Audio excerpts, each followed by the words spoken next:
नेताजी दीपावली महापर्व की आपको बहुत बहुत बधाई। क्या कहना चाहेंगे समस्त क्षेत्रवासियों के लिए? इस दीपावली के महापर्व पर मैं सभी भाई और बहनों को मुबारकबाद देता हूँ, सभी को शुभकामनाएं देता हूँ और यही अपेक्षा करता हूँ कि जिस तरीके से दीपावली को हम दीपक जला करके अंधकार से उजाले की तरफ आगे बढ़ते हैं, उसी तरीके से हम चाहते हैं कि ये दीपावली से प्रकाश पुंज पूरे देश में जो हमारी बुराइयां हैं समाज में, जो तमाम अनिश्चितताएँ हैं, उनसे निजात देते हुए प्रकाश की तरफ और आगे बढ़ें, यही हम चाहते हैं। और दीपावली का त्यौहार सभी लोगों से निवेदन है कि सद्भावपूर्ण वातावरण में भाईचारे के साथ मिलकर के मनाएं, सभी जाति धर्म के लोगों को एक साथ जोड़ करके और हंसी खुशी के साथ इस त्यौहार को मनाएं। हमारा सभी लोगों को बहुत बहुत शुभकामनाएं। नेताजी, बुंदेलखंड के वरिष्ठ नेता होने के नाते एक क्वेश्चन करना चाहेंगे। अभी जैसे रावण दहन का कार्यक्रम तो हजारों साल से चलता आ रहा है, भाजपा के कुछ लोगों ने टिप्पणी की सोशल मीडिया पर कि अगर रावण दलित होता तो प्रतिबंधित हो जाता जलने से, ब्राह्मण है इसीलिए जलाया जा रहा है। ये क्या है सर? अब ये परंपराएं हैं, देखिए ना कोई रावण जलता है ना कुछ होता है। एक प्रतीक है कि जिस व्यक्ति में बुराइयां हैं उसको समाज में से दूर करना है। समाज से ये तमाम बुराइयां हैं जो अहंकार है, घृणा है, द्वेष है, इन सब बातों को से निजात पाने के लिए एक प्रतीकात्मक पुतला जो है धारण करते हैं और समाज में यही संदेश देने का प्रयास करते हैं कि समाज से बुराइयों को हटाओ और सद्भावना पैदा करो। नहीं, कई दलित समाज दुखित हैं कि वोट के लिए तो हम हिंदू हो जाते, वैसे फिर दलित बोला जाता है हमको। ये बात सही है कि तमाम जो दलित शोषित पीड़ित लोग हैं उनको समाज में जितना सम्मान मिलना चाहिए था उतना सम्मान नहीं मिल पाया। हम लोगों का ये प्रयास है कि उनको हमेशा समाज में इज्जत मिले, सम्मान मिले, उनको उनका अधिकार मिले, उनको समाज में जीने का हक मिले। इसके लिए समाज तो प्रयास कर ही रहा है। हम सब लोगों को मिलकर के उनके लिए प्रयास करना चाहिए कि उनकी इज्जत और सम्मान बरकरार रहे। सर जी, मैं ऐसे मौके पर बात नहीं करना चाहता था इस संबंध में, लेकिन हम कहने के लिए बस हैं। चुनाव आयोग का रवैया क्या अच्छा है इस समय?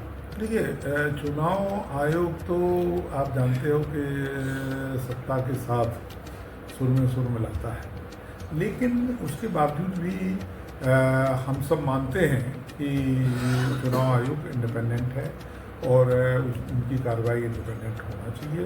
इसके लिए हम सब लोग उन्हीं पे भरोसा करते हैं। अगर भरोसा ना हो तो सिस्टम नहीं चलेगा। इसलिए हमें भरोसा तो मजबूरी में करना पड़ेगा, क्योंकि वो एक संस्था है और संस्था में उनको इंडिपेंडेंट मतलब अधिकार है। नहीं सर, मैं ये देखता हूँ कि वास्तव में वो स्वतंत्र है अपने आप में, लेकिन कुछ खामियां मैं भी ग्राउंड पे देखता हूँ। वास्तव में चुनाव आयोग निष्पक्ष नहीं है। नहीं, ये देखिए, ये है आपकी बात सही भी हो सकती है, लेकिन उसमें मुख्य बात यह है कि जो जिसके पक्ष में जाता है उसको लगता है चुनाव आयोग सही कर रहा है, जिसके खिलाफ जाता है उसको लगता है चुनाव आयोग गलत कर रहा। तो वो तो होता है, उसमें कोई ऐसी बात नहीं है। लेकिन हमारा केवल यही है कि चुनाव आयोग एक निष्पक्ष संस्था है, उसको निष्पक्षता के साथ काम करना चाहिए, पूरे देश के लोगों का भरोसा जीतने का प्रयास करना चाहिए। बस सर, एक छोटी सी बात, मान लीजिए जनता चाहती है कि हमें यानी बैलेट पेपर से चुनाव चाहिए, आखिर ये क्यों जबरदस्ती थोपना चाहते हैं? पार्टियां भी चाहती हैं।